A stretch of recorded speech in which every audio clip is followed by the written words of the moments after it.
I've got to say, first of all, thank you very much, everyone, for coming this evening. I know it's a bit of a bummer being on just before Easter, and I know there are a lot of people who are unable to come. But hey, it's the best we could do.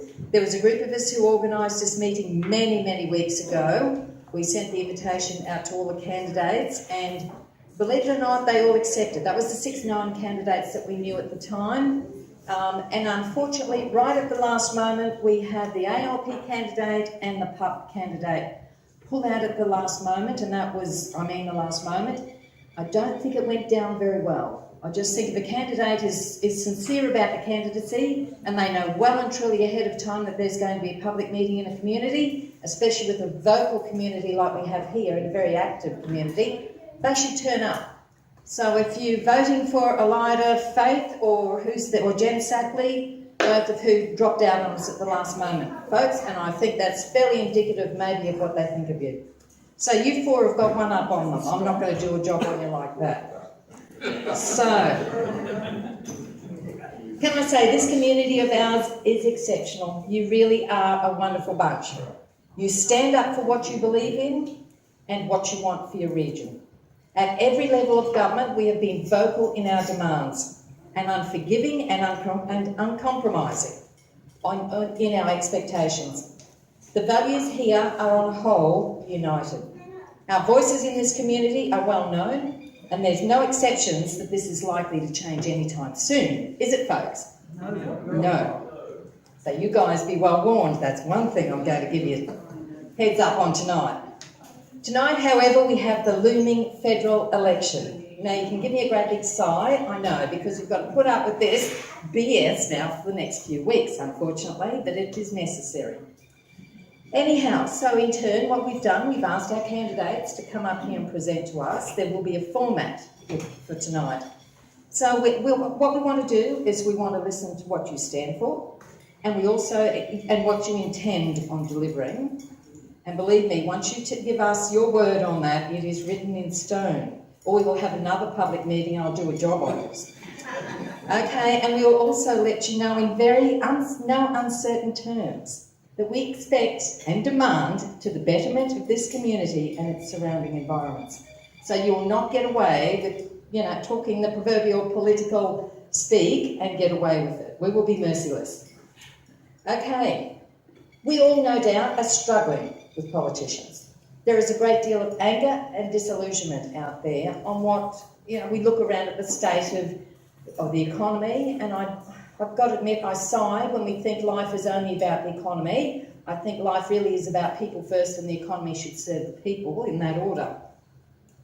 Now I quote from John Lord, he's a well-known writer, and it says, "How important is truth in politics?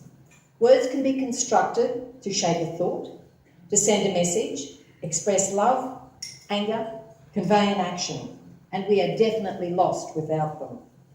Words are at their best when they are accompanied by factual truth of what they want to convey. If more people had the capacity to think for themselves and question what they are being told, perhaps we would have more truthfulness in our society and in our politics, and a more honest democracy." So folks, you're here because you're willing to listen, you're not rusted on, and you're prepared to think. Candidates, we've got our current member, Warren Entsch, who's standing for the LNP. We have got Gary Oliver, who's standing for the Greens. In the Green. In the Green, in case you didn't know who he is. We've got Daniel McCarthy, who's standing for Katter's Party, and we've got our independent, Chad Anderson. And I have been informed apparently there is another independent, but until tonight I haven't heard of it. Okay, and as I said, the ALP candidate, Elida Faith, and the Palmer parties, Jen Sackley, both accepted but didn't fund. Okay, all this adds up to, folks, is the fact that you have 7, well, I believe now 8 options on polling day. Hopefully these guys here tonight, by the way, no women here tonight. Ooh, ooh. Okay. The 3 women candidates have no shot. Oh. 2, 1 in fairness to one. Yes. She wasn't invited, that's Yogi Baskin, so, but the other... You didn't know, yes, in all fairness, we're fair. So anyhow, you'll have the opportunity tonight to present You'll have 10 minutes each to present what you stand for and what you plan to do to represent this community. Remember, we are different, and I don't mean that in any exceptional way, but, you know, we are not uniform, we're not generic, and we expect that to be respected for this community. So you'll each have 10 minutes to stand up and speak. Then there will be questions from the floor. Whether or not they will be directed at an individual or across the board is up to whoever the questioner is, to which you will have 3 minutes to reply to. After all that, when we finished all that, you've got 3 minutes then each to do a summary after it all, and then after that a chat or head off. I do know tomorrow's Easter. And there's one more thing I want to bring to your attention, folks: donations. This tonight, the paying of this hall, the advertising, the promotion that's out there, just came out of a few locals' pockets, and all because of the benefit of this community. So please, a gold coin or more here on the way out tonight would be greatly appreciated. So, can we start with our first candidate?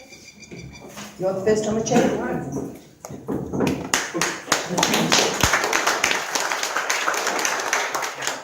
Good evening, everybody. My name is Daniel McCarthy. I'm the candidate for Leichhardt. I ran last time as an independent. And, you know, we may not all agree on every different issue in any community. However, I welcome everybody's view and I respect everybody playing their role in democracy, because it's absolutely vital that we all have an opinion and that we all get involved.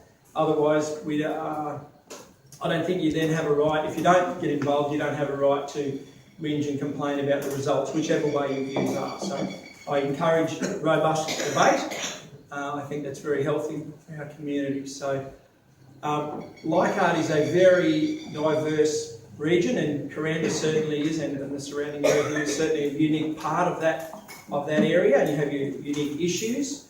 I think across the electorate, unemployment, particularly youth unemployment and youth crime, are very, very big problems. I think I'm a big fan of industry enabling infrastructure, and that's why I'm a big fan of upgrading the Kuranda range. And I know every issue we talk about is going to potentially be divisive, and that's okay. I respect everybody's opinion, whether we agree or not. So I think we need to upgrade the Kuranda range purely on a safety aspect, as well as industry enabling infrastructure to, you know, support the farms on the tablelands. You know, we've got some areas on the tablelands that are really growing strongly, and we need to be able to get that produce to and from the market. Because at the end of the day, we have to have an economy, and we should be growing our fruit and vegetables here in Australia. I find it absolutely abhorrent that as a country we are net importers of fruit and vegetables in Australia. With the water resources that we've got, which our hands are tied behind our back with being able to utilise those in a more professional and productive and sustainable manner. And, you know, and we are importing fruit and vegetables. We are importing 75% of the seafood we eat. A lot of it comes out of agricultural areas. In other countries, where if you tried to grow that in Australia in the same format, you would have a list of government departments trying to lock you up and put you in jail, that you couldn't jump over it. However, we import that stuff, and I'll call it rubbish because a lot of it is, and then we feed it to our kids. It doesn't make 1 ounce of sense to me. At the same time, we certainly need to look after our marine resources. I've spent my life working out on the Great Barrier Reef. I adore the Great Barrier Reef. I spent probably about 3,000 days out there, actually on the water and in the water, seeing what's going on. I'm very, very passionate about the Great Barrier Reef. I'm also very passionate about having the debates on the reef, particularly around the science and the funding of it, kept on a level playing ground. And you know, we need to be very robust how we look at that, because it's too important to stuff it up and get it wrong, following an agenda one way or the other. Okay, so I'm a big believer in getting things right. I certainly don't have all the answers, but I do have a lot of experience, particularly out on the Great Barrier Reef. We obviously need to grow and expand our agricultural resources, particularly here in North Queensland. I'm a big fan of North Queensland. I think there's enough politicians running around pretending to run the rest of the country. I think we need people that are focused on North Queensland, particularly when they don't have to have the major party line. And no disrespect to Warren or Elida for that matter, or any of the other candidates, but when you have, you know, when you get strings pulled by other people down south with other agendas, and who knows what goes on. A lot of the time things are obvious, other times they're not so obvious, but we need to have a better say, I believe, in state and federal politics particularly in North Queensland and across our varying issues. So I don't want to rave on all night. I'm not here to dictate to you about what you will and won't have in Kuranda, but I want to know the important issues to you. Obviously, there's a number of them, and quite a lot of them are very diverse, so I'd rather than just rant on. I think we're all sick to death of hearing politicians rant and carry on, so I'd just use the rest of my time to open up to questions.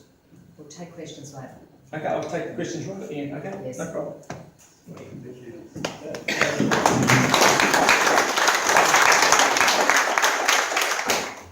Good evening, my name's Chad Anderson. I am a local school teacher down in Palm Cove.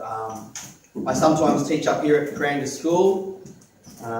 Before that, long time ago, I spent a lot of time in Kuranda trying to get a lot of people that are unemployed here and in the region of Cape York as well, into education and training and into real employment. You live here, you know the issues with unemployment and the flow-on effect from that in the community. So my passion is always going to be education and engaging people. The message about education, for me, now that I stand as a candidate, and I don't expect everybody else to see the connection or the correlation, but when you educate people and you inform, you help to improve their lives. It's highly likely that with a decent education and engagement in those and investment in that education, they're going to make better decisions for their own life and for those of their family and their community. So for people not to see the direct impact with education as a flow onto your own economy, even here in Kuranda in this small space, it's really quite obvious. That's everybody brings their own passion and their own DNA to the job as a candidate, as a representative. So education is always going to be at the top of my list. Being Kuranda, one of the reasons why I chose to run as an independent was so I have my political views, just like everybody in the room here. I sometimes feel an alliance towards a particular party. Maybe it's a policy, maybe it's the party DNA, and that's very normal. But in the last 12 months or so, I started to think to myself, is there a way to better represent people, whether it's Arakoon, Bardu, or Mareeba, or Kuranda, or Palm Cove? Is there a better way to represent people than under the traditional historical party umbrella? There are other independents like me getting up in the country. You might, and in some pretty popular seats as well. They don't always get publicised in the media, but they are really incredible, professional, reputable, respectful people in their own right. And there's a reason why they're getting up. There's a reason why they're doing well. You're not going to hear about it in the Cairns Post all the time. And you know as well as I do why that's the case. But it's happening, and we're getting up, and we're getting some momentum. It might not happen at this election, but it's happening anyway. So the energy's there for all those people in the room who know what I'm talking about. To answer this lady's question about being Kuranda specific, I need to hear more from you about what you need so I can be your independent voice. But I would definitely be looking to cater for small business. I actually do think the LNP, in a lot of ways, do a great job with their small business focus. I really do. I'm not going to. There wouldn't be any point in me being negative about that. I also believe as an independent, I'd like to be. There seems to be a bit of a pressure on us at the moment from the community in some circles to speak to small business, so I'd like to do that a little bit more. I know some people are passionate about climate change. I have a climate change policy. I'm very grey in that area. I'm an academic. I have a master's degree, so I know about the research. I do the homework, but I don't believe all the science. I question it every day. I think a lot of politics are wrapped up in the climate change debate at the moment, so I'm not going to go into that. I'm not a scientist, but I think it would be mad not to have some kind of climate change vision or be able to speak to it in some way. Farmers, greenies, people that are passionate about it, the youth. So I'm quite passionate about that as well. But again, it's very much in context, and I'm not going to jump onto one side of politics with that because that's silly. It has its place. Here, I'll start to wrap up now because I'm going on a bit. here in Kuranda, I know about the issues. I've worked with Noombai in the past. I know what's happening in education. I work with a lot of the kids. I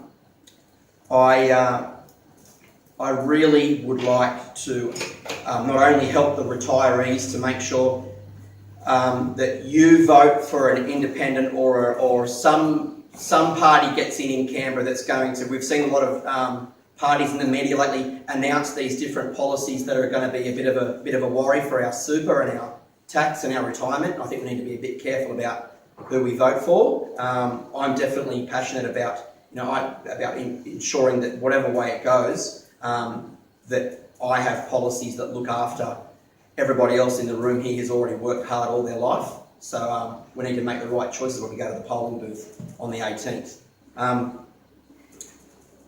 We have some employment and engagement issues here, and I would really like to address those in your community here through education and try and get some funding for universities in the future so that we can get more local people, local kids and adults here in Kuranda engaged in education so they can start getting off Centrelink, start empowering themselves with a bit of knowledge and move forward for their own communities. And I don't need to mention the demographic and the specifics of all that, but you know that does exist here in Kuranda, and we need to start rebuilding each other and focus on people development, which has a flow onto economics, obviously. So I'm done. Thank you very, very much for having me today. It's been lovely. Thank you.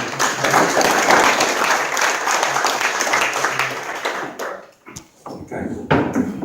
Warren Entsch, local federal member, been so now since 1996. And, we'll save the hecklings for later, that would be appreciated at that point. But I'd like to first of all start by acknowledging the traditional owners. I think it's important that we make that acknowledgement and pay my respect to the elders past, present and emerging. I listen with a great deal of interest here to your description of the Kuranda community. And you get no argument from me, none whatsoever. But I would suggest there's a bit of Kuranda in me as well. I mean, there was a suggestion that, we're not going to be, the parties are tied to the party line, if you like. Well, there's only one of us here that's an independent. That's the reality of the situation. And it is very easy. In fact, it's a convenient way of just sprouting a party line. I would suggest by my own history, as a very proud member of the Liberal Party, that when I started pushing for medical cannabis, it wasn't real popular, I can tell you, in many of my areas. But we persisted and we pulled it off. I can tell you, when I started advocating 15 years ago for the gay community and same-sex marriage, I was like the proverbial floater in a swimming pool. Nobody wanted a bar of me. And I was threatened with disendorsement and a whole lot of things. Both sides of the political party of the political sphere. Didn't want a bar of it.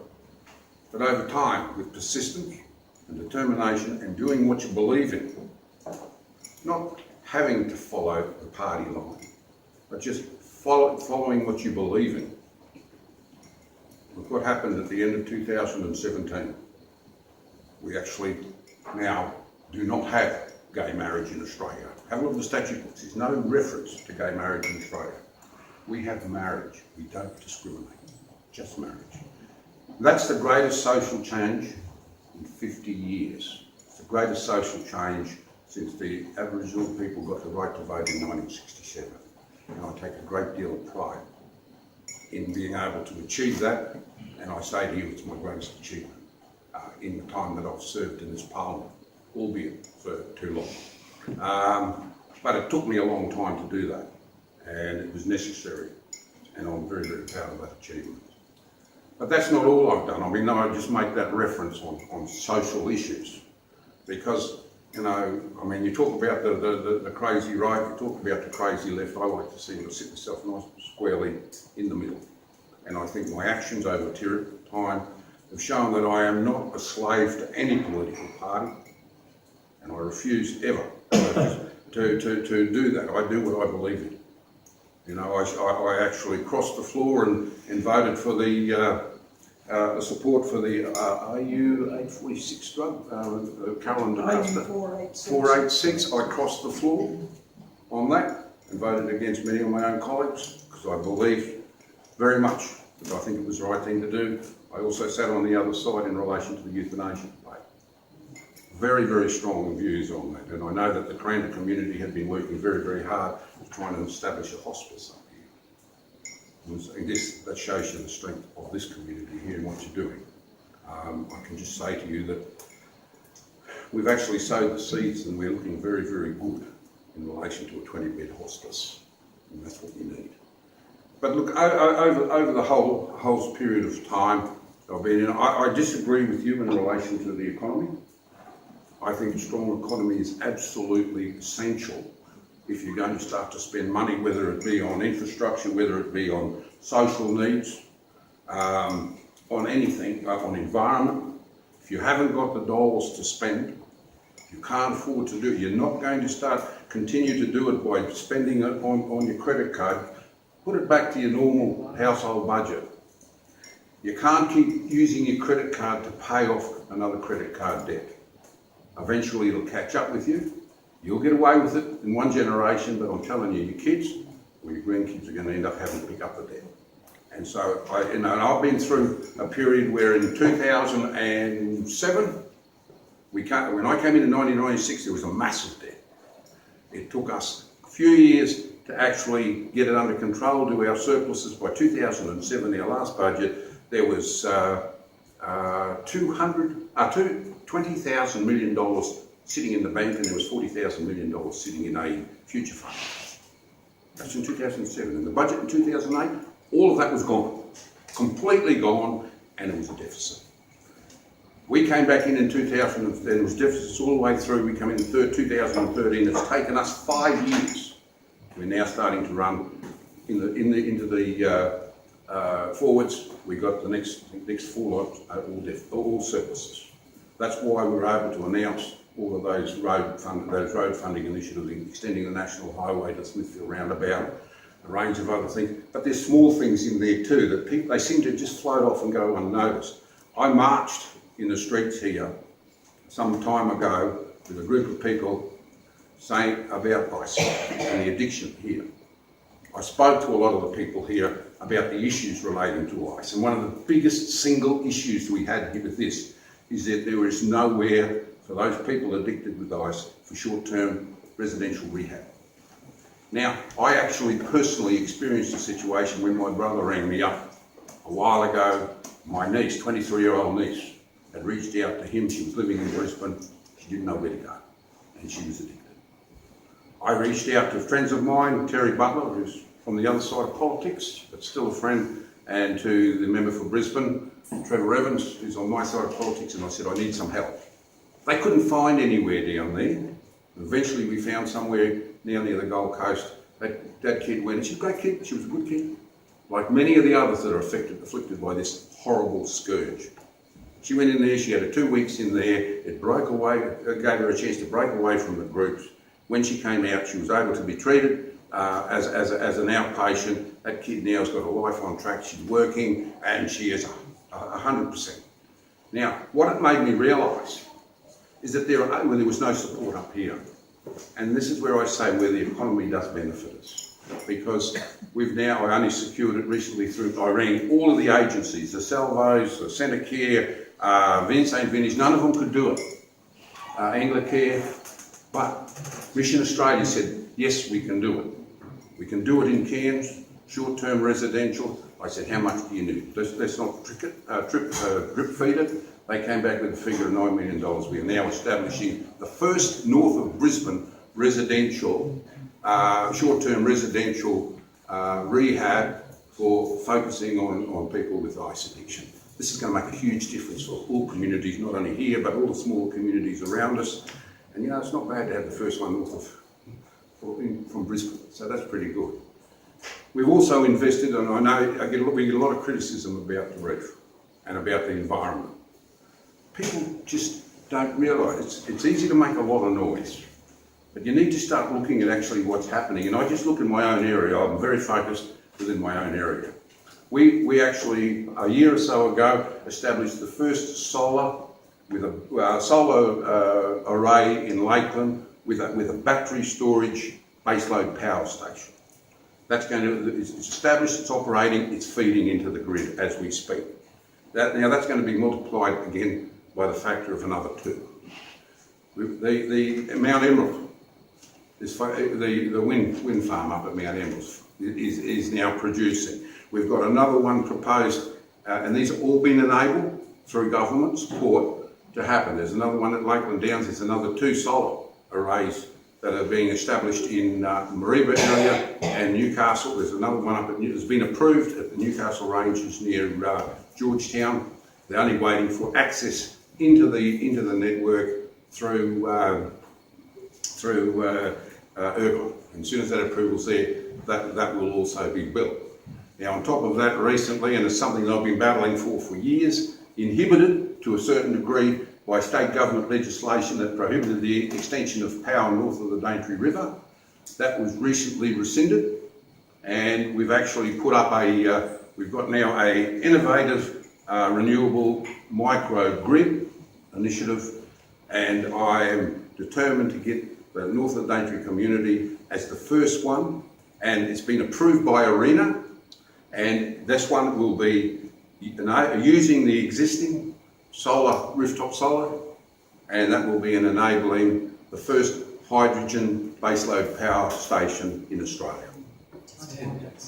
Okay, so I'll just give you a bit of an insight into where I'm going with it. And so, just because I'm a Liberal doesn't mean to say I'm not committed absolutely to social policies, also to environment, but I'm also very making sure that we've got the money to be able to afford to do all of these initiatives.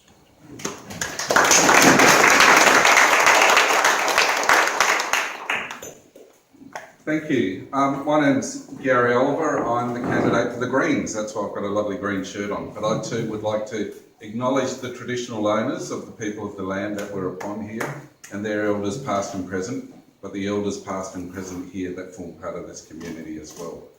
Hearing that Warren's got a bit of Kuranda in him, I'll have to call you Cuz. Don't worry about it. Because what I have, I've got family here. I've got family that live at Lower Crower. I've got family that live at Mantaka, and I went to school from Koa up the road. In the 80s, we used to travel down in school buses and go down to Cairns to school, but use Kuranda as our shopping place and come and do our post here. I'm proudly a Cookie Allengy man. So my areas of country belong to the Daintree and go further up there, but my family connections are through the Grogan families and the Riley families here, and through Numbai, the Aboriginal Cooperative, that's a leading Aboriginal cooperative for this region, and has had the support of our native title representative groups as well. So I've got a true connection to here, and I've listened to families here. I've listened to families that live near the Barron River and swim in it and get boils from the chemicals that are in the Barron River. And that's happening today, and that's something that we want to push as the Greens. We want to do an audit of all the chemicals that are used within regional areas, so we get an understanding of how the impacts of those things are on health for people. I've got a real interest in standing for this evening. I met Warren in I'm picking on you, I'm not, but I met you in a corridor, and it was, a late runner. I am a late runner to politics. My candidacy wasn't announced until last week as well, but I've worked in social NGOs for most of my life, providing services to Aboriginal people, but providing services to the wider community as well. I see the gap, not just closing the gap for Aboriginal people, but I see the gap between everyone that lives in a community getting wider and wider and wider. I hear about surpluses from a government that's saying that this financial year we're going to have a $4 billion surplus, when we've still got people that can't afford housing. Still got people that are living in impoverished states. And it's important that, does that surplus actually mean that we're just paying the interest of the big debt that we have as a country that has risen over the past 6 years to monumental ways? I also want to talk about local issues here. unbelievable that in this community, and I know that some groups are still doing it around the regeneration program, but using Roundup. Let's talk about Roundup and let's talk about what it does to the human body and to the anatomy as well. So we need to cut that chemical out of this community. And I've been asked, do I support a chemical-free zone around schools and a chemical-free zone around waterways? And I definitely do. I think it's the only way to go for us as a community to come up with the solution to the issues that are being faced at a national level. And I think that's what has happened here. I've had a sister that's lived on the bank of the Barron River during the 80s, and it was more pristine then than what it is now. The issues that I really do want to follow up for the Greens is really bringing to the front that this is the climate change election. And we have naysayers that say they want to look at the science, and we have naysayers that are saying, let's put infrastructure elsewhere. We know that over 40% of the reef is bleached. Why am I interested in the reef? Because there are 62,000 jobs that are dependent on that reef, and they're tourism jobs. And some of those tourism jobs are here in Kuranda, and these jobs are the ones that are supportive of it. We also need to really have a discussion about what the surplus would mean if it was turned around, so some of it is spent on social programs, and some of it is spent on supporting people. I thank the Mukais in this room, and I'm using a word Mukai because it's the grey hair that you have on your head. All of you with the grey hair. Because I'm following you. But to be a Mukai is important in my culture and important in your culture. I thank you for the work that you've done in this country, and I thank you for what you've done to support a superannuation system that may be ripped away from you. But I sit here next to a member that voted 28 times against a royal commission.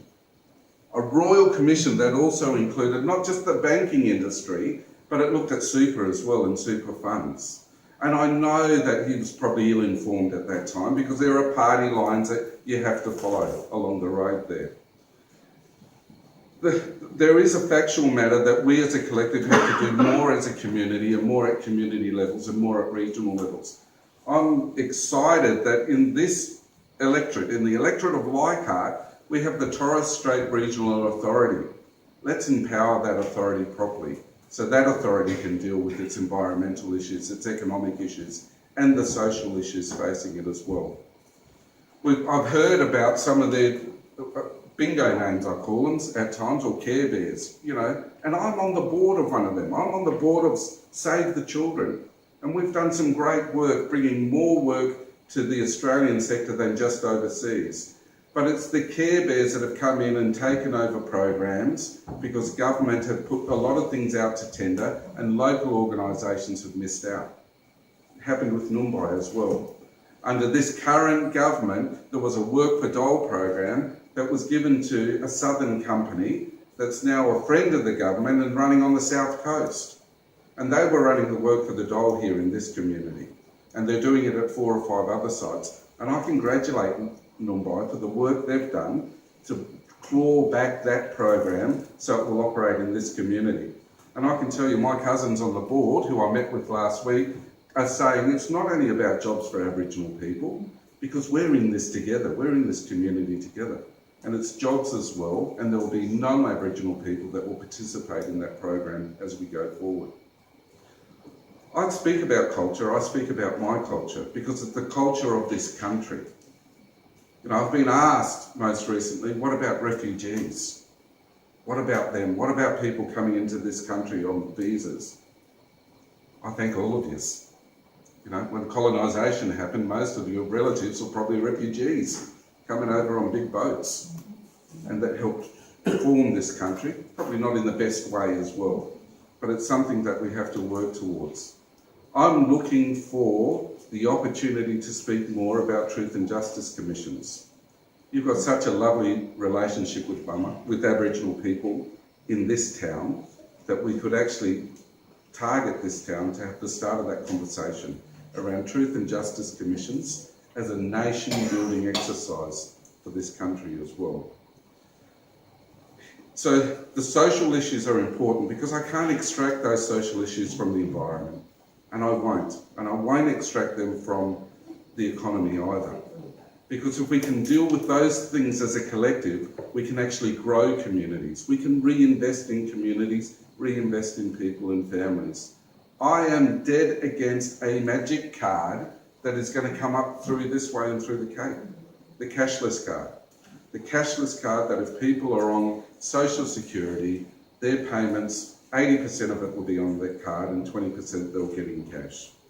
That draconian way of dealing with people is a way that we're going to see more people incarcerated, and we've got a big house down the road that more people will be locked up in. Because there isn't the understanding of the impacts of that. And there's been Senate inquiries that have said no more. Don't roll it out any further. Yet 2 weeks ago, this government and Labor aligned with each other to extend the cashless card beyond the trial sites.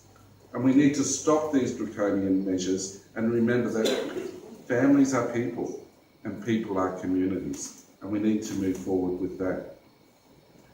I look forward to some work that one of my uncles done many years ago, Uncle Norman Mitchell. And you'd remember him, you've been around the Cape for a long time, around the wet tropics work and the work that he'd done then. The wet tropics, the border's just up this road here. It's just here in this community. Yet there's an expansion that's going to go on for a semi-resort and a residential area for a couple of thousands people if that land can be reconfigured from rural to residential. How did we allow that to happen? That was a state issue around the amalgamation of local government areas and so forth. But we have been talking about buffers for around the wet tropics area.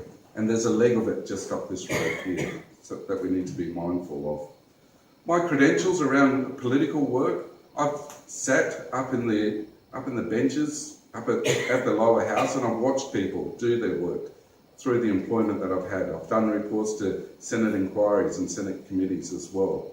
I know the structures that happen within that house and the opportunities that you can work with people that form a government to form better policy for better people. So I'd like to thank the opportunity to be here tonight, but thank the other members here as well. I think it's a great opportunity for us to get together and have a yarn too, so thank you.